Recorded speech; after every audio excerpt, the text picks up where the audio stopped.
Let me share with you 3 of my best all-time driver videos. You know, driving doesn't have to be that complicated, especially when you get some of the secrets that I'm going to share with you here. Let's go and get started. All right, pretty nice drive there. 301. Not even loosened up there a little bit, not my best club head speed, but a perfect smash, meaning I hit it really nice and solid, and it's very easy to do. So this is my brand new, just testing out this Ping G425. Pretty excited to hit some of the first shots with this. Let's talk about how you're going to get some power. How are you going to make the driver swing easy? You know, if you want to hit it far, that's great, but how do we do it in an easy way? Well, one of the mistakes that I see is players have been told, and I used to feel the same thing myself, is to keep that right elbow kind of tucked in and down in the backswing. And what happens is when I tuck that elbow in the backswing, it ends up kind of cutting off my shoulder turn. So I almost used to feel like when I hit it much shorter and much more inconsistent than I do now, I'd feel like I didn't really move that elbow much in the backswing. I just kind of folded it up and then I just let it go. Felt really consistent. It felt like it was a very simple move, but I just didn't have the power and it really wasn't any more consistent. It's actually less consistent than my swing now. So I felt like I'm just going to bend that right arm early, keep the elbow tucked in the backswing. The reason I did this is because I always heard, well, you want to have that elbow tucked in the downswing, so I figured, well, it's easier to tuck it in the backswing and just keep it there than it is to do it the other way, but that just kind of sucks away all your power. What you want to feel like is you want to feel like almost like you're reaching up and there's almost a hammer up here. And I'm going to go ahead and grab that handle of the hammer way above my head. I can let my elbow fly out away from my body like Jack Nicklaus and hundreds of other players that have played on the PGA Tour that are fantastic ball strikers. Now I've got all this space and all this width, and from there, then I'm going to rotate through. And it's actually that opening up and that rotating that drives the elbow in and keeps it tucked at your side in the downswing. So we don't want to feel like we tuck it and rotate like this in the backswing and don't really make a turn. I want to get loaded up, get that hammer up here, and then rotate in the downswing. That's what's going to tuck it in there. That's going to be the best of both worlds. Now, a lot of players will tell me, Clay, I'd love to have that nice high backswing, but I'm just not flexible enough. Well, what it is we're not flexible enough if our shoulders don't rotate and our arms rotate flat. So if I feel like, again, I'm turning flat around my body, this is already very tight for me, and my shoulders haven't rotated much. That would be an incredibly short backswing, and I feel really tight in my chest. Like it's almost like even cramping up here in my left pec because it's so tight. Well, that's because I've rotated the wrong way. Now notice what I'm going to do is I'm going to feel like that elbow comes off my chest, and instead of my hands going back this way, my hands are going up. At the same time, I'm just going to move my hips. Let my hips turn, and all of a sudden, I've got a lot more power. I've gotten a lot higher in my backswing, and it actually feels looser through my chest. I could actually hold this position here for quite a while without wearing out. That's what gives you a lot of good power. So it's grab something off this top shelf up here like a hammer, and then from there I'm going to rotate my body. That's when the elbow is going to tuck in. You're going to be hitting it really hard when you do that. So watch this one here. I'm going to go ahead and do one the wrong way, which is fold the arm. And then on the next one, I'm going to do it the right way. So here's the wrong way, arm fold, no shoulder turn. I hit that one absolutely as solid as I could. Felt like $1,000,000, but again, it's not very consistent. Even though it felt like I was doing less, that was a weak slice. Carried at 190. Swing speed went all the way down, 20 miles an hour slower on that swing. So not only was it fools you, it feels more consistent, but in reality, it's not more consistent, and it's a whole heck of a lot weaker. Now I'm going to do that kind of arms up, shoulders rotated swing, like I'm grabbing something off that top shelf and then rotating through. Let's see how that one works.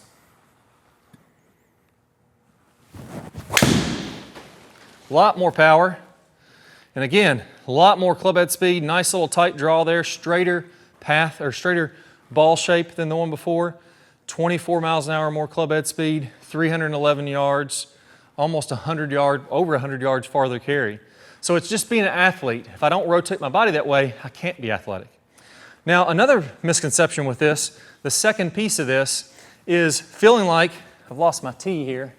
Need to grab my tee real quick. Got so much power, I'm blowing the tees off the hitting area.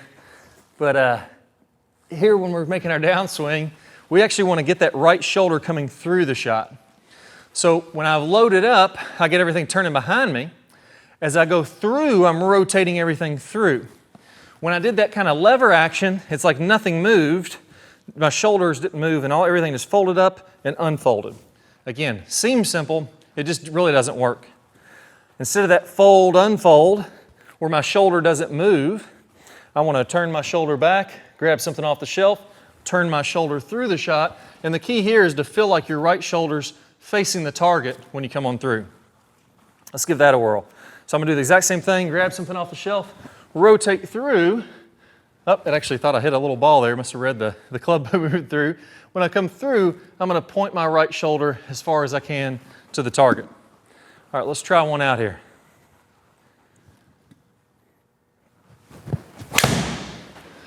There we go. I'm not going to hit one a lot better than that. Nice little draw again. You look at those 3 shots, they're almost overlaying each other. There's 3 separate shots there where I had the good swing. Again, high club head speed, 307 yards, very consistent smash factor. Everything was really nice and solid. So it's about getting rid of that little lever action with the arm and letting your body rotate. That's the true secret to having power. Now, I feel like most players, you struggle to get your hips open. I actually saw this drill from a fellow golf pro, and I wanted to do my variation of this to really get you the feeling of how the hips should be opening in the golf swing. So what we do is we take a pool noodle, and we're going to put it about 1 foot in front of our lead foot and 1 foot behind our lead foot. It doesn't really matter too much if it's exact, just in this general area is going to be fine. Then I'm going to take an alignment stick and put it through my belt loops so that as I open my hips, I can hit this pool noodle. Now the goal is to make sure that when I open my hips, I tap that pool noodle before I get to contact. So I don't want to have me hitting the ball and then hitting the noodle later. I want to hit the noodle first in the downswing and then go through there. Now, that's going to get you the feeling in general, just if you're close or not. But there's 3 things that I found that really make it almost impossible to get those hips open and hit that noodle before contact. If you're doing these wrong, it's going to be very, very tough. So piece number 1 would be your weight going to your toes. So if I tend to let my weight come up on my toes, my hips go toward the golf ball.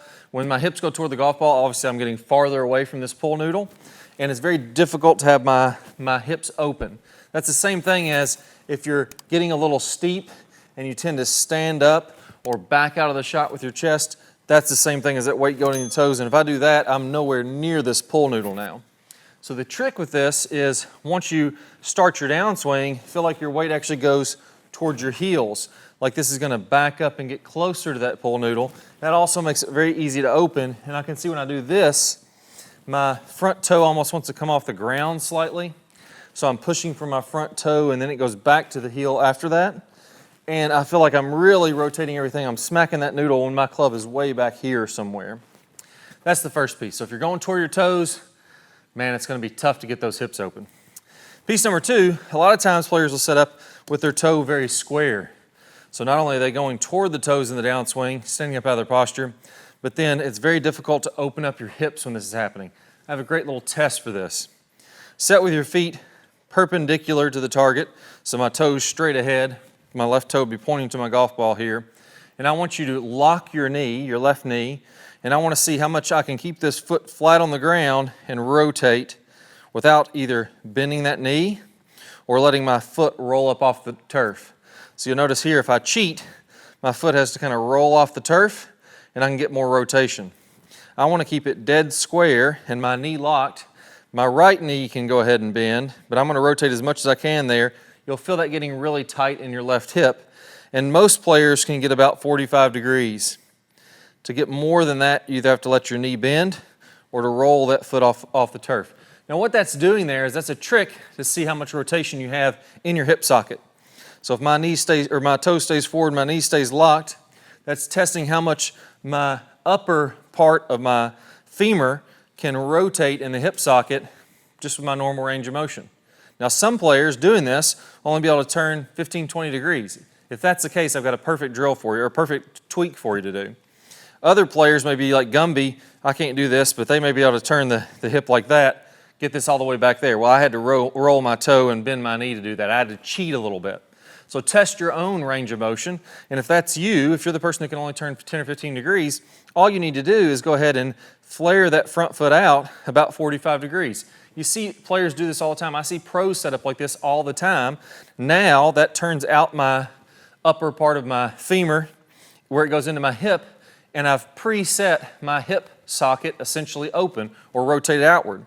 Now I can keep this foot flat on the ground and I can rotate well past 45 degrees and easily knock this little stick over. That's the second piece. So weight on your heels, flare the foot open, that way it really helps you to rotate. The last piece is my chest. Again, if I stand up out of my posture, if my shirt buttons get farther away from the golf ball, if I start backing out of the shot, it's going to be very difficult to open my hips. I'm going to tend to come down steep, cast the club in the downswing, back out of it, no hip rotation at all. So as you do these, I'm coming back to my heels, my left foot is preset open, and I'm keeping my shirt buttons feeling like they're down to the ground. The only reason I wouldn't chunk if I'm doing this or hit down in the ground is because my hands are leaning forward. They're in front of the golf club, and I could get way close to the ground and still not hit the turf because my hands are leading in front. That's the same thing that the pros are doing to create lag, to release that golf club out in front when they're swinging. So it ties in perfectly with what you want to be doing. Now, once I've done this, say 15, 20 times, I start to get the feel of when I'm doing it right, when I'm doing it wrong, when I can easily hit this pull noodle. Then I can simply just take this out of my belt, remove the pull noodle, and try to recreate that same feeling. And you'll see here my hips get plenty open as I make this swing. Let's go ahead and give it a whirl.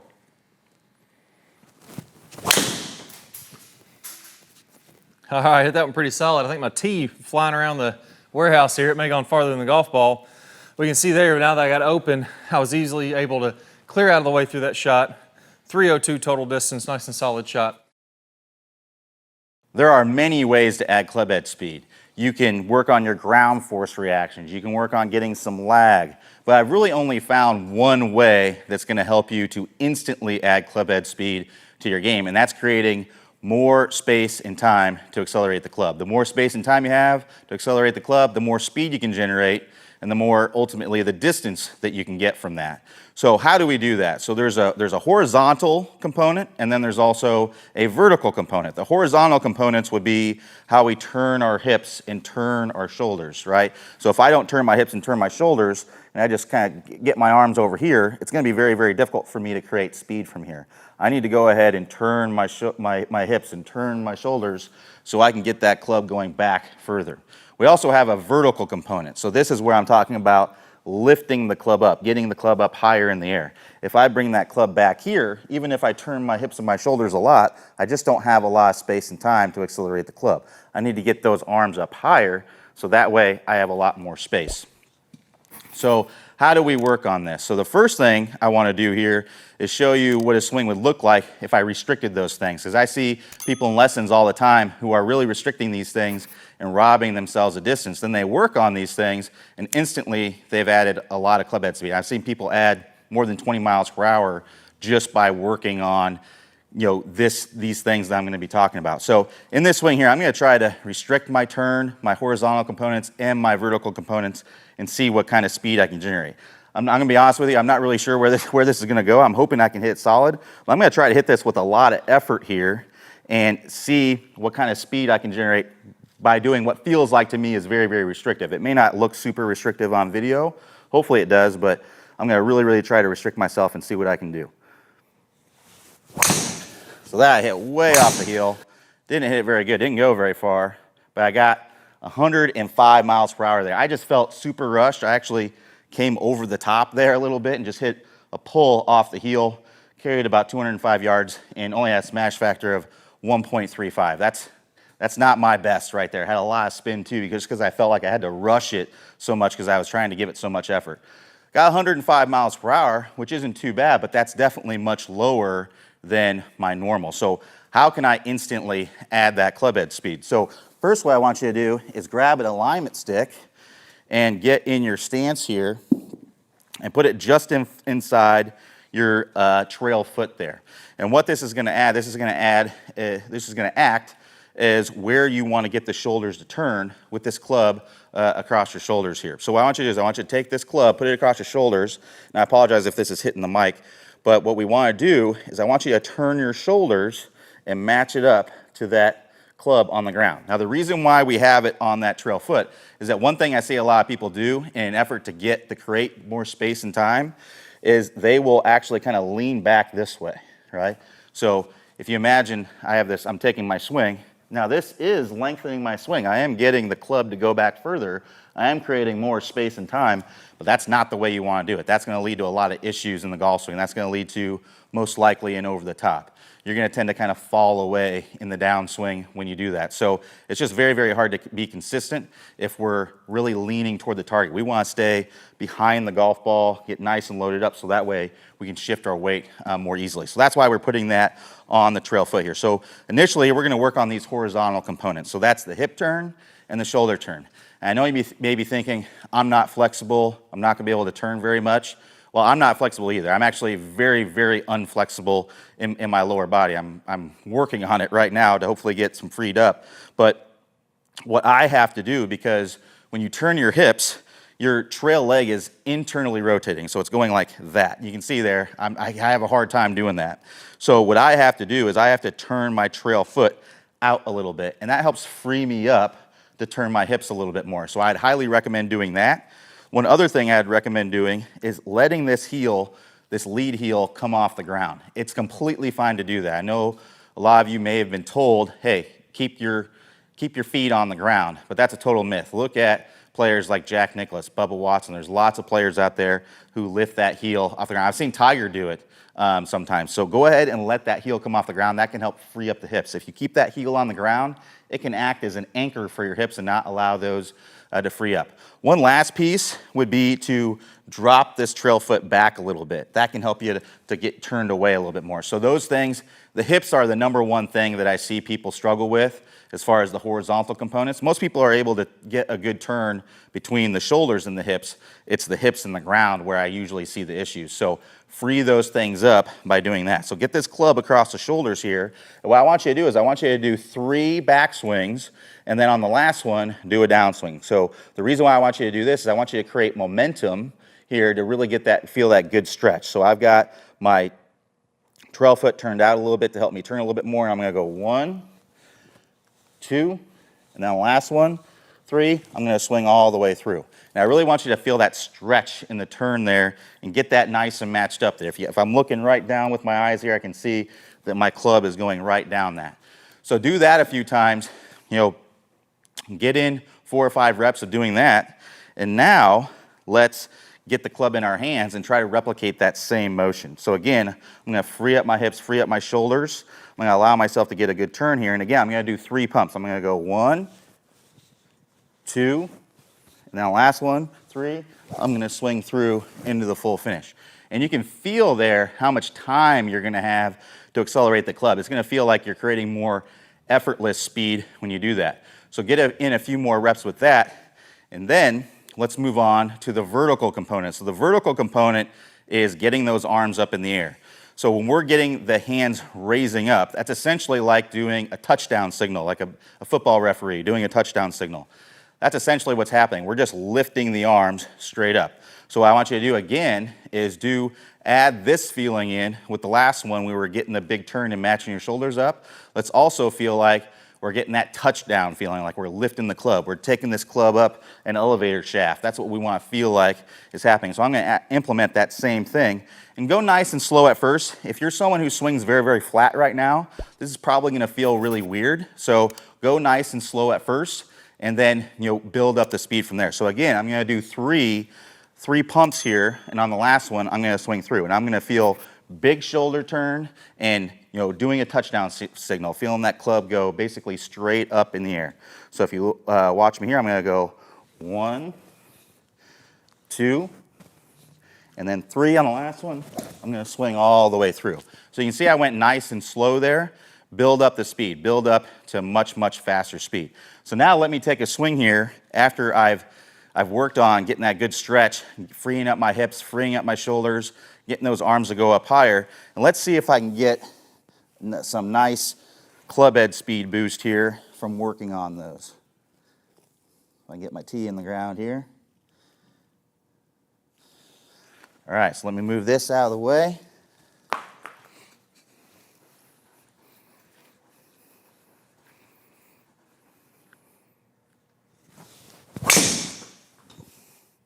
All right, so got a good one there. Definitely a big club head speed boost there. Almost 10 miles per hour extra club head speed there, just from feeling more turn of the shoulders and more turns of the hips and more vertical lift of the club. All right, so now that you have this newfound speed, now you need to learn how to be able to control it much better. You know, with great power comes great responsibility, right? So the best way to do that is to get this club shallowing in the start of the downswing and also get that club face squaring up sooner in the start of the downswing. The sooner you can do that, the better, because that allows you to get this club in the slot and then turn through the golf ball as hard as you possibly can. You know that face is going to be square. You know that club is going to be on plane, and you're going to be watching that ball go down the middle of the fairway. Because what happens is if you get to where you're steep, right, so now I've got to stand up and really throw my hands at it. I may have all this great speed, but I don't have any control of it because I'm depending it all on timing, right? So, you know, some days you may be great, your timing is perfect, and then other days it's like you don't even know why you came out and played. You wish you would have stayed home because you're just hitting your drives all over the place. So if we can get to where this club is shallowing out earlier in the start of the downswing, get this face squaring up earlier in the start of the downswing, that's going to allow you to just turn right through it and just know every single time. That's how the tour players, that's how Dustin Johnson just rears back, swings about as hard as he can, and he knows where that ball is going about every single time. So this is what we call the anti-roll method at Top Speed Golf. You may have heard of it called the tour twist, but if you want to stick around, I'm going to show you a preview of a video where Clay Ballard, the founder of Top Speed Golf, is going to talk to you a little bit about what this anti-roll method is. But if you'd like to see the whole video, all you have to do is click the iCard that's going to pop up on your screen, or you can click the link below in the description. Play well. Here's the bottom line. If you've been taught to roll the club in the early downswing, that causes the shaft to get steep. And that steep club causes all your problems. It causes you to hit it way behind the big hitters and way inconsistent with your quality of strikes. So you're in the tall grass and the trees and the hazards all day long. Now the great news is this. There's really only two pieces that you need to know to fix all these problems. The first one is we need to learn the proper way to square up the club face. Instead of rolling the forearms and getting steep, there's another way that the pros do this. Once you learn this right way to square up the club face, then you can shallow out from the inside and everything starts to fit together. Now I'm going to teach you this right now in what I call the anti-roll method. You may also hear this called the motorcycle move or the tour twist, but let's walk through exactly how to do that.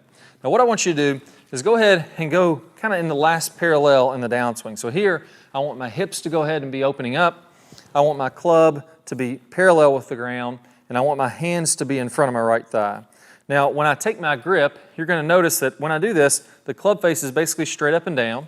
So if I'm looking at it from this angle, you'll see the face is straight up and down, and my logo of my glove is pointed out in front of me. Now from there,